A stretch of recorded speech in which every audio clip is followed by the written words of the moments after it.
All right, it's the fourth and final review. I guess these would be more impressions, not in the sense that this was an early access title, but more in that I had problems running this game, and also the particular nature of this release. El Paso Nightmare. Um, Slay hordes of vampires, werewolves, and biblically accurate angels in this standalone survival horror FPS side story from the El Paso Elsewhere universe. Specifically, it's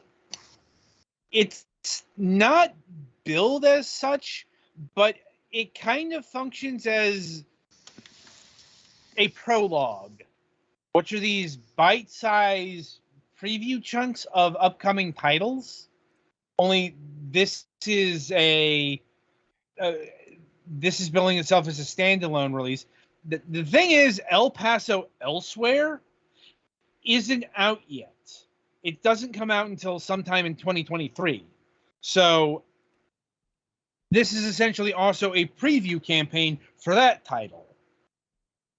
Not just in terms of the gameplay,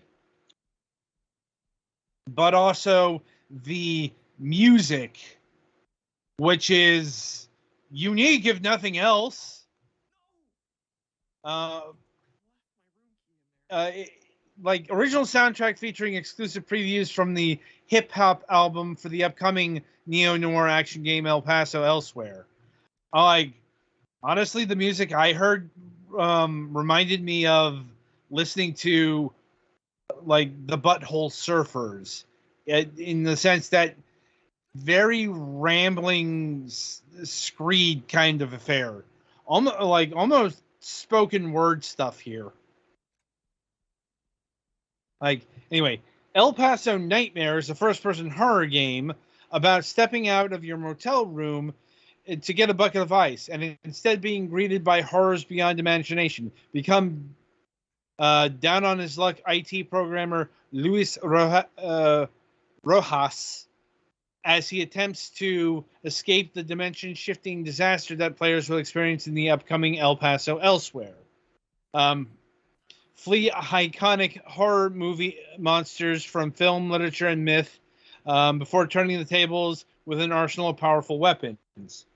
So yeah, that sentence actually hints at the dual nature of this game, and I'm kind of surprised that nobody has thought to combine these particular things together. Because so the game starts out like a pretty typical indie horror game. And what do I mean by that? Well, I mean it's a chase stealth affair. The whole ice bucket chapter is where you have to go through the hotel, avoiding the grotesqueries, and you don't have any weapons. And I'll grant in this particular title there are no hiding spots either. There are no lockers for you to enter and wait. Not sure if that's a thing in the rest of the game, but your so job it's is just an outrun. Yeah, either run or sneak past. The grotesqueries, let's call them, have set patterns. Also, if you get caught, you don't die. You get injured. And the health is pain pills. So there's that. Sounds healthy. Like, it sounds like somebody was a fan of Max Payne. Like, and then or Left 4 Dead. Sure, but Max Payne did it first. But anyway, and yeah, you get a flashlight, and only a flashlight to navigate the hellish environs. But the next stage, and where I unfortunately had to quit because the performance got so bad, because too many enemies, is where it becomes a much more high octane affair. See, like Petty is demonstrating, when you get hit, you don't die automatically. Get hit enough, you die. Like, and what they call the nightmares.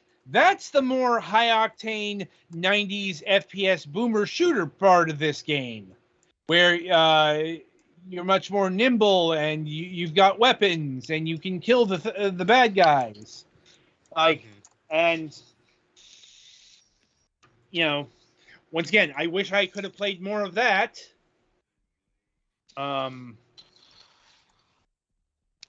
Because I guess, like, where I come down to on this affair is it's a bit more than the sum of its parts. At least with the bite-sized portion we got here.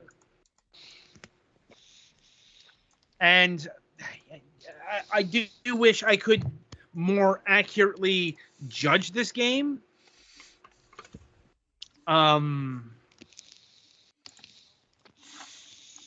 But the thing about using Unity is, at least for me, like, it can be a hit or miss kind of thing.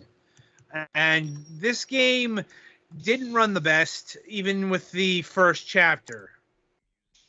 And once I got to the nightmare portion, oh God, things got so bad with the frame rate, it get unplayable. But such is the nature of the beast sometimes, I suppose. And like I said, I like the fusion of the indie first person horror and low 90s throwback first person shooter. Separately, I think I would have forgotten either portion pretty much immediately. Together, combined with the unique soundtrack, does make it stand out a bit more. Mm-hmm. Just a bit more, but that's kind of the point here. This is the hors d'oeuvres or the appetizer to the full release that's coming next year. That's actually all I got on this, unfortunately. Petty, do you have anything to add to the proceedings? It does have a very big problem of kind of just getting you trapped and killing you. Unfortunate. Mm-hmm. But in terms of wanting to experience this, it is only $5. Like, and yeah, as a bite-sized portion, sure, that's a good enough price for now. As far as the full release goes, I'm probably going to give that to Petty if we get it, because like I said, I feel bad that I only got so far, but it's down to performance issues more than anything else. This has happened on the show and will happen in the future, I guarantee you. But anyway, this was fine. And so we come to the end of our review session. And coming up on the week ahead. So, we have guests slated for this week. Both days at that. So coming up on Wednesday, December 7th, we'll be having Kevin Dressel and JC from Shiny Dolphin Games returning to the program. Been a fair few years since we had them on the program. If you remember, we talked about their game Clash Force back then. They've released a fair few games since then in Zap Blastem and Polyroll, a bug-eye view adventure. And we'll be talking about their latest title, Panic Porcupine. Let's just say it's a game that's taking a few cues from a certain blue hedgehog. Yeah. You mean it might happen to star a small spiky mammal that can go fast? Yes, but this one is brown and is a porcupine. Right. Just want to get that one out of the way here and now. Anyway, and coming up on Friday, December 9th, we'll be having Jared Hoag of Something Nerdy Studios. And we will be talking about their upcoming project from Former Dawn. Former Dawn is going to be an action RPG for the NES, set in the future of an exoplanet called Estrella. You will take on the role of Jekothale. I don't know if I'm pronouncing that right, but it's a made-up thing, so best shot here. A hunter toiling away at the lower ranks of the organization. Inspired primarily by the 1990s JRPGs, this is a full-length, story-driven, action-packed epic adventure. It is unlike anything ever released on the NES. Help Deku uncover the truth of Estrella and the origins of his people. Not sure if we're going to have footage of this game. Jared seemed to be a bit shaky about that, beyond what's already been released. I think that comes down to the current where it's currently in development. But so far, all guests have confirmed. So I look forward to having them. And yeah, until Wednesday, and we do have a new episode of MSP slated as well. I shall wish you good gaming.